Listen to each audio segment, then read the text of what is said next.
This is the Seahawkers podcast. We are live. It is Super Bowl Sunday, and we are joined by a few of my good buddies. We've got Clinton Bonner, we've got Adam Emmert, and we have live from Levi's Stadium, Mr. Wilson Kahn. Let's kick it off with Wilson. How's it going, buddy? Guys, it's amazing out here. It's Levi's South more than any, or not Levi's South. Oh my goodness, Lumen South. Excuse me. It's like 80% Seahawks fans here. It's going to be a good time. Well, that's awesome because I heard Rich Eisen trying to convince everybody via his son's reporting that it was 10-1 Pats fans there. No, we took the train over here and I saw maybe 5 out of a couple hundred people on the train rooting for the Patriots. So make sure everyone gets a sweet look at this. It's a giant Seahawks logo on the side of Levi's Stadium. Beautiful. Let it sink in. Oh, it's beautiful. As so it's meant beautiful. to be. Love it. That is. Dude, are you in? You got tickets and the whole thing? You just milling about, or are you heading in? Milling about. I got tickets. About to head in. Yeah, it's gonna be a good time. So we're gonna win now, boys. Yeah, dude. There. Good luck, charm. Get some photos, get some videos for sure. If you can join us post game, that would be amazing. Like Brandon did last time from the NFC Championship. That's amazing. Where are you sitting? Just so folks know, like whereabouts will you be? I think we're down on the 20, 25, about 30 or 40 rows up. So if you can find me somewhere in that mess, good luck. just look for the Seahawks fan. I mean, that's it. Look for the aura of a failed Mary just coming, emanating off of Wilson, right? And then you'll find him. Amazing. Appreciate Wilson hopping in. Yes, and let's have a great time, buddy. Go Hawks. Go Hawks. Have fun, dude. Peace. Oh, man, I'm so happy that he just popped in just as we were starting to do introductions, and I haven't even gotten to you guys yet. Clinton, how you doing, buddy? Oh, man, I'm great. Let me do this live because here we go. There we go. Let's get the first one of the day, rocking and rolling. And cheers to every Seahawks and every Flocker out there fan. This is for us, and I'm going to enjoy this sip in 1 sec. And in case folks are concerned, why no Ice House? Well, they were out. I went to 3 different package stores. They were out. But boys, I did go with we're not sponsoring them, of course, but I did go with Busch Light. Adam, do you know why I went Busch Light? I mean, I know you know. Because it's fun to say Busch. All right, yes, and Brandon, I know you know. Who likes Busch Light? I thought that was the entire reason. Who likes Busch Light? Oh, no, Zabes, man. He's crushing him some Busch Lights. I thought Zabes liked to crush the Busch Heavies, though. Oh, maybe it's Busch Heavy. Either way, this is what they had for $1.99 for 25 fluid ounces. So I felt, Brandon, after my domination on Blue Friday bets, I would splurge a little bit. Busch Light's very nice. Yeah, big, tall Busch Light. There we go. Not only do we have Clinton Bonner, Wilson Kahn, we've got live executive producer Ryan 911, and on location, we've got my good buddy Adam Emmert. Yeah, man. Here I am down in Reno, hanging out with the DCH in his lovely office here, which makes me look better than ever, which I appreciate very much. True. But long drive to get down here, and a lot of time behind the windshield to sit and think. And yes, Doug, that would be amazing. And thank you, please, and thank you. DCH coming in from the other room asking Adam if he wants a White Claw. Yeah, this is full service here at the DCH's, no doubt about it.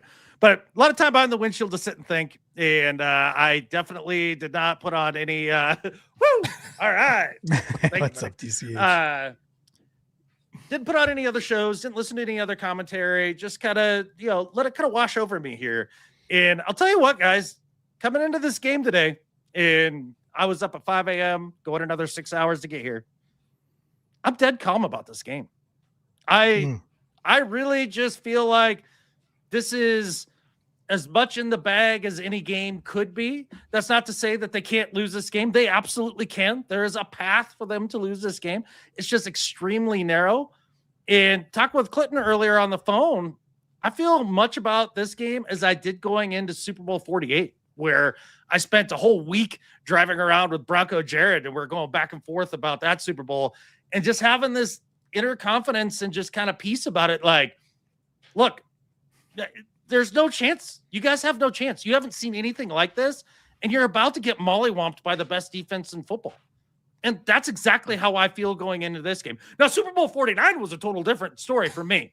I was a wreck going into that game, but I feel about the same as I did going into 48 boys. And to celebrate that, cracking open the claw. Let's go. Claws the law, baby. The thing too about going into Super Bowl 49, it was up against like the GOAT at quarterback. Yes. And while I know that Patriots fans are convinced that they have baby GOAT now behind center for them, I don't have that same concern personally. I love your aura, Adam. I know Lisa in chat says she loves your aura too. And another thing I love that Flocktimus Prime also loves, the new chat bug. Nice big pictures of the flockers. Now, gentlemen, for those people who are members of, they can use their exclusive emojis as YouTube members, and we can put them up on screen finally, which is something that was not possible before. That is nice. Great eyes by Flocktimus is a very caring and you know, he observant. That's the word I'm looking for. Very observant creature out there. We love him very much, Keith. So good eyes, dude. It looks nice. Dudes, I was fine all day. I was fine all day. It's, you know, 4:40 where I'm at Eastern time. Got back from the gym. I literally walked back in from the YMCA like, I don't know, hour and 20 minutes ago. And then it just hit me. It hit me like a hot flash hits a woman in menopause, I suppose, right? I don't think I'd ever know what that. I feel like that's probably not the appropriate one to go with. Well, I don't know. It just washed over me, and then the nervous energy was just. I realized that's a different thing, but the nervous energy just started to pile up really quick, and it was just like the countdown was on. Like, oh my gosh, this is within 2 hours. And like, oh God, we got our pregame and we got some snacks and I've got just things I had to do that were just piling up, but I kind of left them there. I left them to do because I am not one to sit around while there's something big to happen. So I gave myself kind of a little bit of work, a little bit of chores to get through. And this was one of the things, just making sure we hop on, we're on time. And man, guys, I'm at that nervous energy level. If you couldn't tell, Brandon. I can feel it because you start saying wildly inappropriate things that you normally wouldn't come out of your mouth. But Amy saying that it's actually pretty accurate. So maybe some validation there for you. Thank you, Amy. She gets me. Thank you. All right, boys, I've been thinking about a few different things, and I posted one thing in Discord here just over the last couple of days because in particular, I heard EJ and Brett speaking on Bootleg regarding the Seahawks and our rushing offense in if you listen to them, we're going to have negative 5,000 rushing yards in this game. Like, I don't even know why we try. Just throw it every time. Barmore and Milton Williams are, Reggie White combined with Cortez Kennedy combined with Jesus. So there's no point in even trying to run on this team. And I got to thinking about that. And I was like, I feel like they've been run on. And if you look back, guys, the Patriots have played a top 10 rushing offense 5 times this year. The Bills twice, Jets twice, in Baltimore. They are averaging 152 yards allowed, 152.2 to be exact, against those teams. Those are the ones that can actually do it. And once they face them, they give up a ton of rushing yards. When the Seahawks have faced a top 12 rushing defense, they have averaged 115 yards on the ground. So we can do it when we go up against the better rushing defenses. And when the Patriots rushing defense goes up against top tier offenses when it comes to running the football, they're piss poor. They haven't been able to stop the run. They've been run on pretty much every single game. And then if you look at our rushing offense, we are tied for 10th, boys. You know who we're tied with? I know Clinton does because we talked about it earlier. Oh, I forgot. The New York Football Jets. Oh, right. That's we are tied for 10th with the New York Football Jets.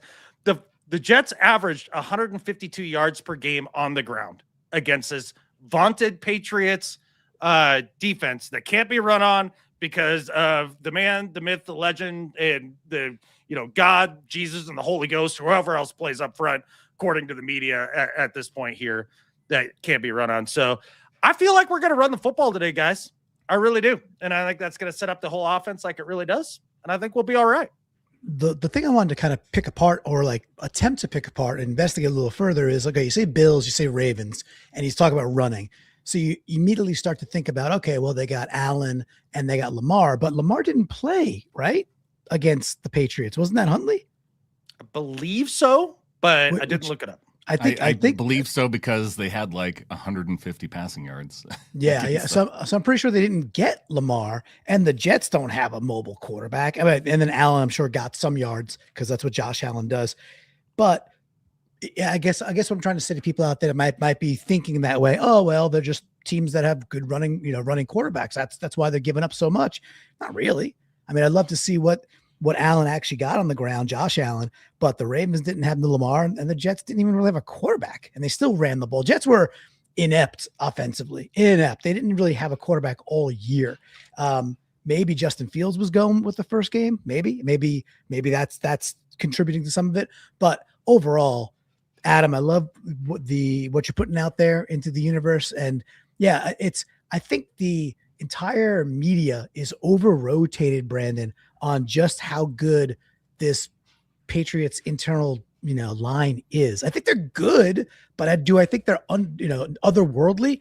I don't see it that way. Do you? I don't think so. And I think you could have stopped before going into all the statistics, Adam, with just saying that the Patriots have not faced a team like the Seahawks yet. They just haven't. So the idea that you can go back and look at rushing yards that they gave up versus other teams throughout their schedule or offenses that they faced, they haven't faced a team like this that has the balance offensively and defensively.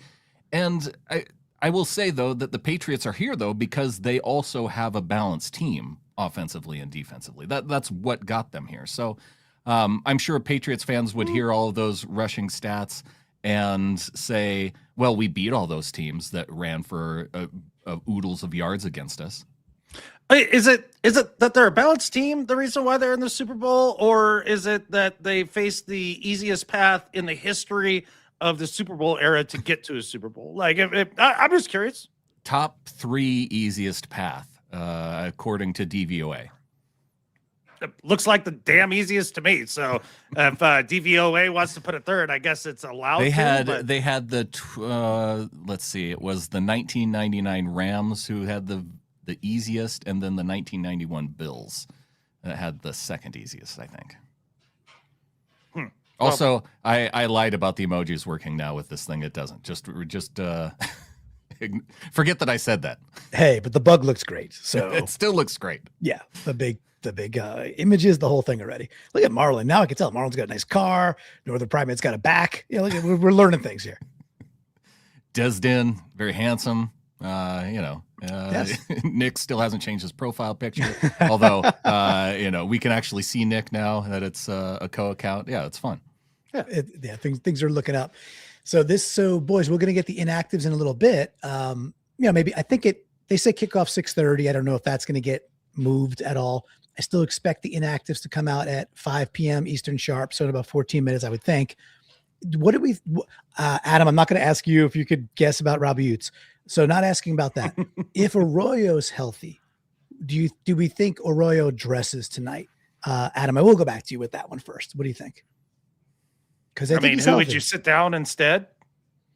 I mean, you got it could be the Chaz if he's coming back to play special teams. I don't know because I don't know who you sit down. And do we need Arroyo in this game, or just because Arroyo equals we could do 13 personnel, and we really don't without him. We could do a de facto with Brady Russell a little bit, or bring in Bobo and kind of run it anyway. So I guess that's the question. Do we think we need Arroyo to have any sort of advantage matchup wise? No, because our best personnel grouping is 2 tight ends, boys. It doesn't have to be 3 tight ends and a fullback, or 2 tight ends and a fullback. I think we're going to be just fine. We've been just fine the last however many weeks that Arroyo hasn't been playing, and we've missed a lot of games from Robbie Utes this year as well, and are still 14 regular season win team, and here as the prohibitive favorite in the Super Bowl. What do you think, Brandon? I was just watching chat, so why don't you respond? Well, I'm asking about Arroyo. I don't think we need. Just if we're going to see him, and because I listen to Patriots shows all week long, just trying to get a pulse of where they see our team, it's very evident they know us about as well as we knew them going in, because show after show is like, well, they've got this dynamic, second tight end in Arroyo. He could really stretch the field. And I'm like, dudes, he barely played. And the droning on about will he play, and it's a big factor. And I don't think it would be huge, but I wanted to take our pulse check. I don't think that we need him. Is there a question of like, is he one of the odd men out and that we're looking for in terms of the final 53? Yeah, it's the healthy scratch. Yeah, because that's 45? kind of been where he's been the last few weeks, is basically a healthy scratch. Okay. Yeah. Well, I mean, guys on the bottom end of the roster that probably would play less than 5 snaps, like we could sit and talk about them for as many minutes as you want. But I kind of wanted to get to a topic here, guys. And if you guys feel like it's not worth discussing, let me know. But if we look at the last, this Super Bowl team we're facing, the last Pats team, and the Broncos, how would you rank those 3 teams that we played in those Super Bowls? Yeah. Patriots number 1. Gosh, the trouble I would have because with the Broncos having historically great offense, but they did not have hardly any defense. And I'm tempted to rank the Patriots above them just because this is a unit that does actually play defense and has some defensive players that I think are worth being concerned about. So I guess I'll go Patriots we lost to, this Patriots team, and then the Broncos. I'll answer before you hop back in. I would put this Patriots team in the middle also. And the reason squarely because a non-mobile quarterback never stood a chance against Seattle's team, the Legion of Boom. When Manning at that point, with what he could do, arm-wise, still obviously very talented, never had feet to begin with, just pure pocket passer. It was doomsday. Drake May, I keep saying it, I think he's a pain in the butt, and I think he's young Roethlisberger. That is a type of quarterback that could extend things, make things more difficult, pull things out of his hat, and keep things a lot closer than most quarterbacks can. So that's where I'd go at him, and that's why I'd put him in the middle. I guess I've just never seen a quarterback scramble his way to a Super Bowl victory. But with that said, I think this Pats team is by far and away the worst of those 3. The Broncos beat people along their journey, and they beat people bad. Okay, their defense was maybe mid-tier, but their offense was excellent. What part of this Patriots team is genuinely excellent? I think their defense is pretty good. I think their offense is okay. And their special teams are decent. What part of this team is exceptional? Yeah, I think that's what I was getting at. Like, the Broncos at least had an exceptional component, but I do think that balance is an important component of especially a team in the Super Bowl that, there's a reason why they got here, but there's a reason why I'm reading Red Sky 85's comment right now too.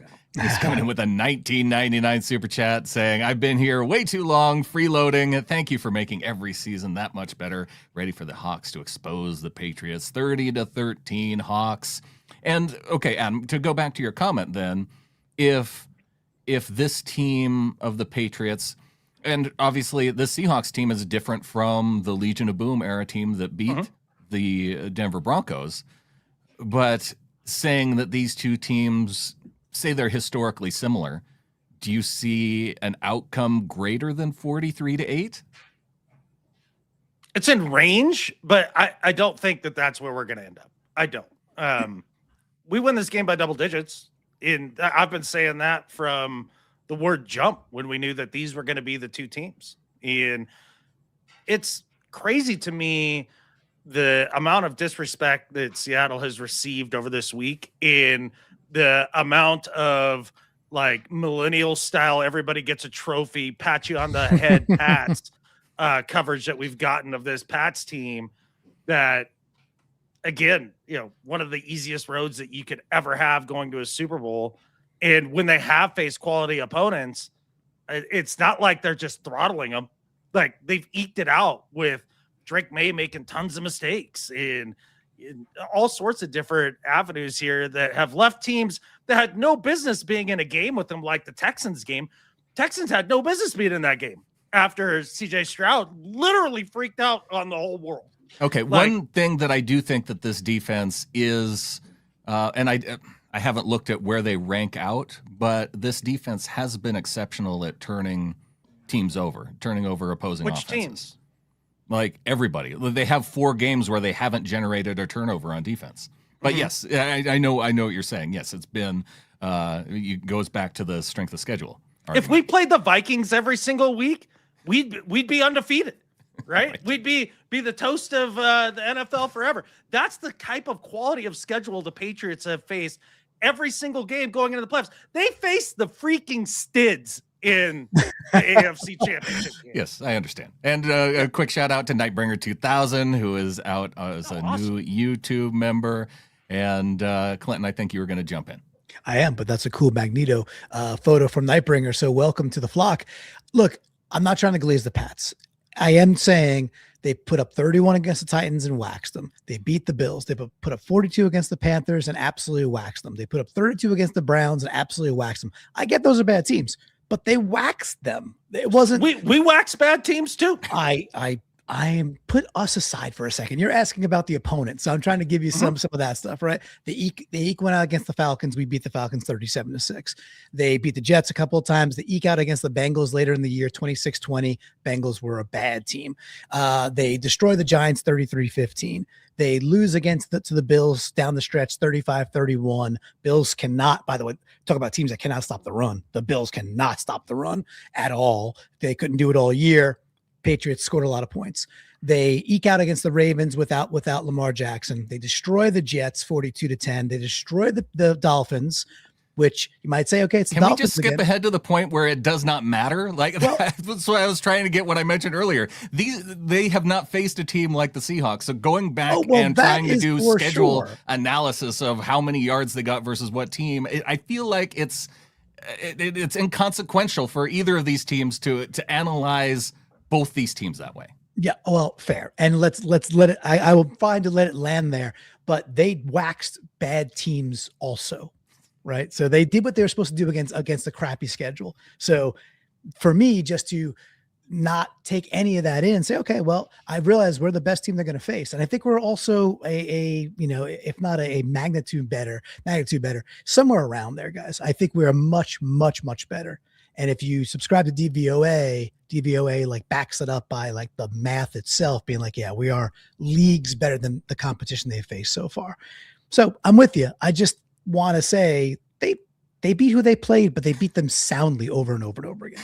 They beat who they played. That's a good way to wrap it up as we get to Misfit 13 with a $5 super chat saying, if Bradford gets dog walked early, they going to pull him or let him ride the lightning, hope he can hold his own. LFG Hawks. Where do you land on this one, Adam? Say Bradford early on is just getting beat. I don't know. Have we seen him get beat severely early on in any games to where you're going, oh my gosh, this guy is a liability? I know you asked Adam, but real quick, they're not going to pull their right guard. No, how bad does it have to be? How bad does it have to be, though? I mean, he has to be airlifted out of the stadium. Yeah, exactly. Aircast. I'm knocking all the woods. Like, yeah, he's our starting right guard. Ride the lightning. Look, and I do think that this kind of gets to maybe the last and most important point of some of the pregame analysis that you've been hearing from a lot of the different shows out there, the national media and all that. They talk about Bradford being the weakest link, and then they take Sundell and they lump him right in with him, and they act like the Jalen Sundell is on the same level as Anthony Bradford. And it's driving me batshit crazy, boys. Like, because, I mean, I even hear people like Brett and EJ do it. And I'm like, you guys are smart and you watch film. So there's no excuse for you guys. Like, this is nuts. Like, Sundell's been pretty damn good all year and has continued to get better as they build cohesion. And so for people to act like we've got two giant weak links on this offensive line, it's patently false. Like, Bradford can be up and down, but he's not like Laken Tomlinson from a couple years ago, right? Where he's borderline unplayable. And Sundell's been pretty damn good. So it's been That's been something that's been sticking in my craw for the last couple days.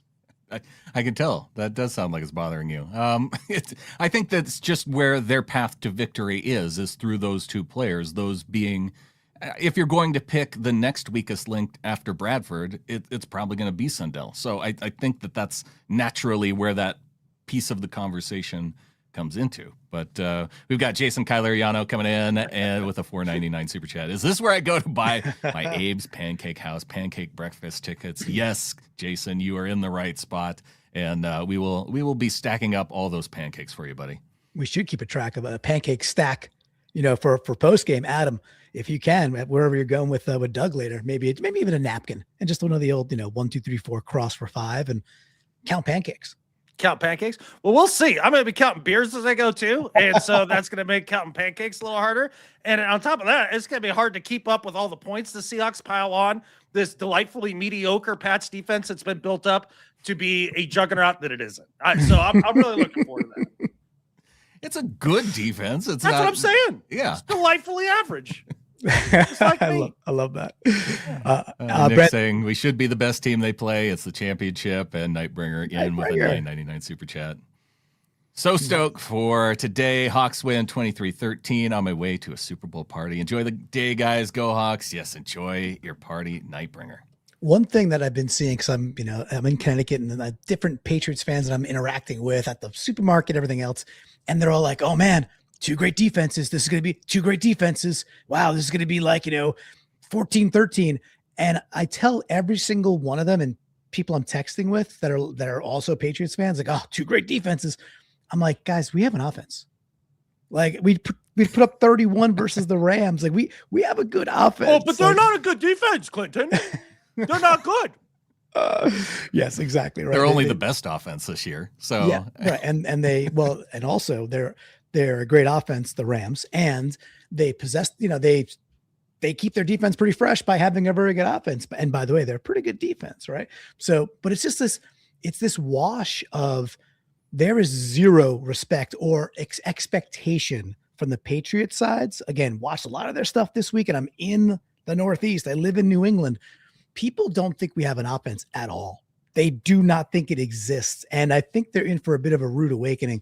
I think they're expecting Seattle to get no more than 14 points. I mean, it really, that's how they're talking about this. And I think we're going to put up, personally, somewhere between 27 and low 30s on this Patriots team. Well, hearing any Patriots fan who thinks that they're scoring more than 20 on this defense, I have to laugh, because how do you watch what you've seen throughout the year and look at the Rams offense and go, "Oh yeah, we're like the Rams"? I don't know. Brandon, I don't know. It's like, we've said the word gaslighting a lot this year. And I feel between the national media and then again, where I live geolocation wise, they're gaslighting themselves. They're seeing reality, right? They could go back and watch the film and go watch us dismantle teams. And they just are willfully ignoring it and thinking that they're going to put up high 20s into the 30s against the Seahawks, which I don't know how many teams have done that this year. The Rams twice, the Bucks. That's it.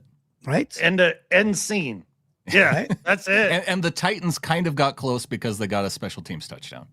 Fine. While we were up 30-10 in that game. I know. We were there. Yeah, we were there live at the beautiful corner end zone. It was 30-10 at one point. So I just can't care that they almost got back in the game when we were up 20 in the second half of that football game.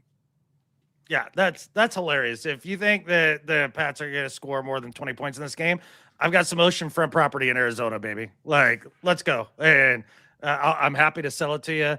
I mean, that's peak Pats delusion coming into this game, as we're now, about an hour and a half away from kickoff, boys. Yeah. And again, it's been an interesting ride for me this week in terms of where I'm at with this team, where I think the world is with this team, and how those two things are just completely not matching. And one of us is right.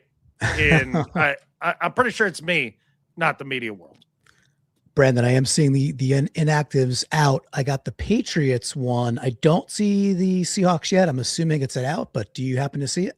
I will look for it. Why don't you pull up our slideshow and we can talk a little bit about what we've seen through, or what we wanted to get through in the slideshow here. Okay, yes, let's do that. And let me take it. Okay, here we go. There we are from there. And okay, so we did put out a poll as well, which I think is fun to talk about. Just saying, hey, prediction time. So prediction time for everybody in chat as well. Drop a comment. Final poll for the 2025 season with the Super Bowl saying Seahawks Pats final. Is it going to be A, too close for comfort, B, Seahawks 5+, or Seahawks by 8+ with Smiley and Mike McDonald? Look, the Hawkers, Adam, are in your corner. They're feeling a pretty big win, 58% saying Seahawks by 8 or more. What do you think, dude? You screwed up. I think you mistyped 10 by putting in 8. I mean, 10 is higher than 8, yes? Math-wise? Yeah. Because I honestly think that's where it's going to be. And look, it could be uncomfortably close for a few quarters. Like, there's no doubt about that. But I mean, well, at the end of the day, I'm watching a second-year quarterback go up against the modern Bill Belichick in terms of the way he muddies a picture for a young QB, and he hasn't been good to boot coming into this game. I think it's just going to be super tough sledding for them. Guys, we do have the Seattle inactives. Yes, we do. Brandon, you want to jump to that? Yeah. Amy just put them up on the screen too, and I can see I'm going to have to fix our layout because where our comments really knocked off the bottom person before, Yeah. Adam has totally disappeared now, and now he's wearing a really nice necklace from Amy's profile picture. I can share a screen real quick if you want. I got it up here. No, it's all good, guys. Don't worry about it. Here, I'll bring it up real quick. It should be able to. I was just gonna peer over the left edge of it like Wilson from Home Improvement. There you go. Yeah. Inactives. We've got Jalen Milroe, quarterback, as inactive. Robbie Oots, fullback, who was questionable coming into this game with his neck injury. Chaz Surratt, special teamer, is inactive, along with Jared Ivey, Brandon Peely. So some depth along the defensive line. And then tackle guard Mason Richmond, along with Nick Callerup. So there you go. You have your other tight end active, but Nick Callerup, who has managed to stick with this team on the 53-man roster all year. Congratulations to him. But, you got your other. Now we can still go 13 with the tight ends that we have, right? Yeah, Arroyo active. So, Adam, now we could talk about Robbie Oots, right? So, Robbie Oots is officially inactive. Mm-hmm. There's another name on this one that's actually a bit maybe not concerning, but a little shocking to me. But I guess pick a winner, Adam. Which of the inactives are most intriguing to you? Any? No, we're fine. Right, let's strap them up. Let's go. Fine. Who are the Patriots inactives? Anybody? We've barely been playing Oots interesting when he's been healthy. Like, it's not like we're running a ton of 2-back sets when Oots is ready to go. So, like, is it a loss? Yes. Would we rather have more Oots than less? Yes. Does it matter one lick in this game when you are completely outclassing your opponent? No. I hear you. I did think what Flocktimus brought up, Brandon, was the interesting one for me. Not seeing Peely in there because Peely's been the dude to give the triumvirate of Reed and Murph and Leo to give him a blow, right, and just get a different type of body in there. So no Peely. Is that intriguing? I mean, somebody was going to be left off, and so I think Peely's kind of been one of the ones that's found himself on the. Kind of bouncing from active to inactive. So I'm not shocked by it, but I'm kind of with Adam in that I don't know how much it matters. I am more curious about the Patriots inactives because they had some guys on the injury report that they were questionable, and maybe even somebody who was a little bit higher. So yep, let's pull it up. It should be on screen now. Okay, perfect. So they got 19 Kobe Minor, Braden Swinson, Marcus Bryant, their tackle, Caden Wallace, a guard, CJ Dupree, a tight end, Efton Chisholm, who I think is from Washington, I want to say.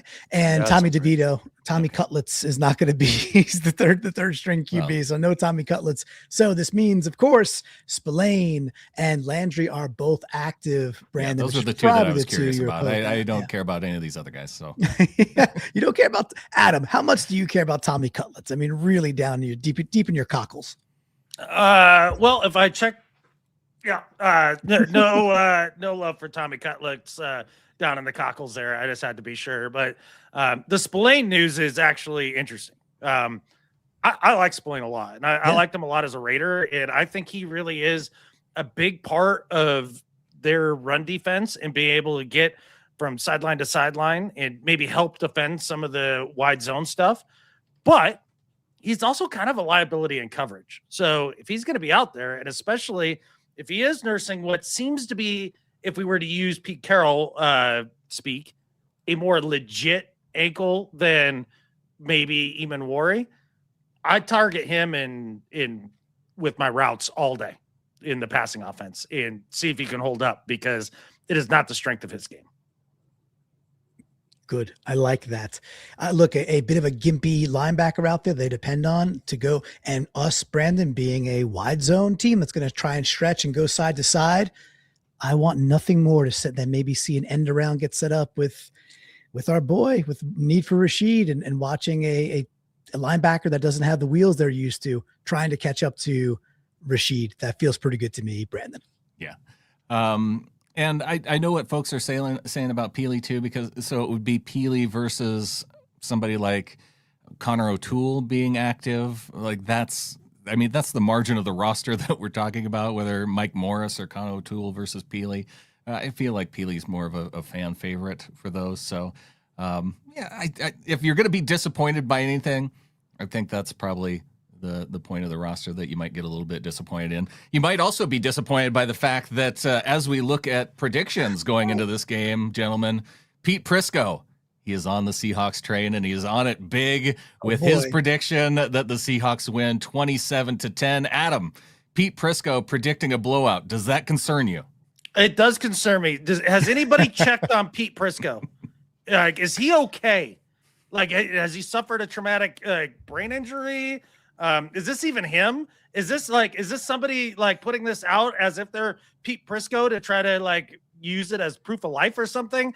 Like, I'm very concerned for Pete because this isn't him. I think he's tied up in a basement somewhere. Clinton. I think he's got an affinity for Mike McDonald. You know, he's kind of changed his tune the last couple of years, and he's been warmer on the Seahawks. So, hey, look, let Pete be right today. That's all. Just one day. He was right last week when he had us over the Rams too. So, Pete Prisco on a roll. Look at that. Beautiful. Let Pete be right 2 weeks in a row. And hey, look, people can change, right? People can change. Maybe even Pete can change. Flocktimus was right there with me on where I wanted to go next, saying it's all okay because Drake bet $1 million on the Patriots. Drake and taking losses in the Super Bowl. Name a better pair. And yeah, this was the news that I woke up to today, and I couldn't have been happier to see Drake, because this is how you know. I think there's a Drake effect that we could probably scientifically measure, that when the media starts talking about how two teams could be evenly matched enough, somebody who is outside of sports just enough like Drake and plenty of money to blow on things, he starts to think, oh, a plus 200 bet on a New England Patriots team that the media is talking about being relatively even with the Seahawks team. Yeah, I'm going to put my money on that, because that betting 1 million to win 3 seems like a good idea now. That's exactly. That's it. Yeah, go ahead, Adam. This isn't Drake. How can Drake May be betting on this? No, not Drake the rapper. Drake. Who? Okay, Clinton, you go. Look, this is good news for us, Adam, right? So the part about this is that I think folks are being enticed by that money line at this point, right? So we see the stats earlier in the week that are saying, hey, the most amount of against the spread percentage of bets all time are going to Seattle. So everybody freaks out. Everybody goes, oh my gosh, Vegas is up to something. They're all, hoodwinking you. Against the spread is a huge number for Seattle. Yeah. A lot of the other money on the money line is goosed so much that you're getting the 295 at this point that you see on screen there, that a lot of folks are like, oh, well, the money line bet is worth it. And what can I say, Brandon, besides I think Drake was going to be $1 million less rich after this game. It's all in Bitcoin though, so it's not even real money out. Oh my God, it's Sky kind of money. freaking Bitcoin. Jeez Louise. So he's betting on some guy I've never really heard much of. Now that you've said rapper and I sat and thought about it, I think I've heard the guy's name. I couldn't name you one of his songs. Couldn't care less. And on top of that, like he's betting in Ponzi scheme money. Just okay. I guess that's something you can. Adam loves the Sky Casino, Brandon. He loves it. He does love it. The HHG, y'all see Chris Pratt is announcing the Hawks. Yes, so we're looking forward to that. Yes. Bon Jovi is who the Patriots get. Noted We former win. Bill. What was he trying to buy the Bills? Is that what you said? A Jersey dude who tried to buy the Buffalo Bills. Did he Ringing own the bell. a Philly spring league team UFL at one Arena? point? I want to say he ran an arena. Arena? Yeah. Hey, he's a fan. Look, I mean, he had some great hits in the 1980s. That's cool. Yeah. Oh, gambling. Never with Bitcoin. It's based on nothing. It is a fantasy. It's based on less than $1, which is saying a shit ton. So Well, just Adam, no. how about the utility of Ethereum though, when compared to Bitcoin? Go ahead. Wax on. Does it live in the sky? What If it lives in the sky, Oh, it's not well, money. You could buy Sol then instead of Bitcoin. Yeah. Show me gold in Fort Knox, and I'll show you what lives in the sky. I'm not sure it's there. It's all good. Oh yeah. Look it you up gotta us. get your We've own. talked enough about currency. Currencies. Yeah. Let's get back to the Super Bowl. Colin Cowherd offered up his picks of where each team has the advantage going into this game. Advantage versus edge. I'm kind of curious because that's I look at some of these as edges versus advantage, but Colin Cowherd, every area. When you look at head coach, quarterback, running back, pass catchers, O-line, front seven, secondary, special teams, play calling, Seahawks have the advantage apart from head coach, the pass catchers, and play calling. Clinton.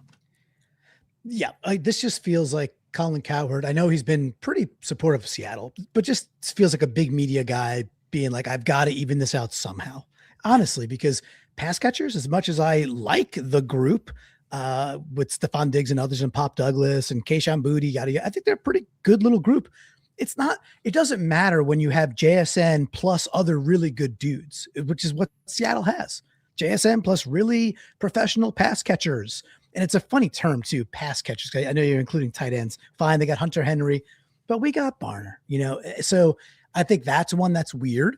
And then head coach is just like, okay, I guess like I like Vrabel. Vrabel's a really cool, good head coach, but are we pretending Mike McDonald is a schlep? I realize it's like advantage. No, it's advantage. So yeah, but and come on. Vrabel just won Coach of the Year. So cool. And this actually came out before those awards were announced. Yeah, so, cool. If you want to give it the advantage here, I'm not opposed to it. The pass catchers one is interesting though, and I'm also, Adam, I find it funny that Clinton can't be totally bought in on the pass catchers for New England. Yeah, I'd have thought that they were the second coming of the Three Amigos or something like that. But with that said, I mean, the pass catcher one is fucking hysterical. So you're trying to tell me that Diggs is better than JSN? Oh, wait, no. Okay, that's fine. Boutte's better than Shaheed? No. No. And whoever, Pop Douglas is better than Mac or Pop, no. No. Henry's better than Barner? Still no. I mean, I would offer that one up as okay. He's good. Yeah, as like they're pretty even. That's fine. They also rely on him a lot more than we do Barner. Yeah. That's what I mean. He's more of the volume guy than Barner is. Yeah, so like if you wanted to say that Hunter Henry is better than Barner, I'm kind of at that being okay with that in the same way I'm okay with saying that the head coach might have an edge over ours. Like that's the thing with Barner, because I would argue the piece for me, I get angry about that. It's like, okay, cool. Yeah. Maybe he's not Hunter Henry today in terms of how they use him, but all the skills are there with Barner. We see when they want to give him volume or they want to do seam shots or flag routes for touchdowns. they use Barner when they need to, and he's really, really good, right? So it's just like, yeah, it's just a matter of the fact that he doesn't get 80 to 90, passes going his way a season. He doesn't need to. Yeah. Look, I was just saying, I like Henry. I'm just saying, I'm not sure he's better than Barner. That's all. Right. Exactly. Yeah. And then Mac Hollins, who still hasn't looked into his shirt allergy. Still worried for him. He doesn't wear shoes either, which is very, it's it's almost Jerome Bettis from Detroit plays level. The guitar at halftime too for the ladies. Like, just get the fuck out of here. I'm so sick and tired of this Pats team. I'm so sick and tired of Pats talk. I'm sick and tired of all of the announcers this entire week just blowing so much smoke up New England's ass. Like, I'm over it. I cannot wait. Let's strap it up and kick the holy fuck out of these guys and bring home another ring. Let's go. Man, oh man. I think Adam, yes, that's where we're at. I'm ready to move on to this game too. I'm just excited to watch, and I'm excited for our buddy Wilson to be there live to watch it all too. Oh, yeah. I love that. I love that for Wilson. I love that for us.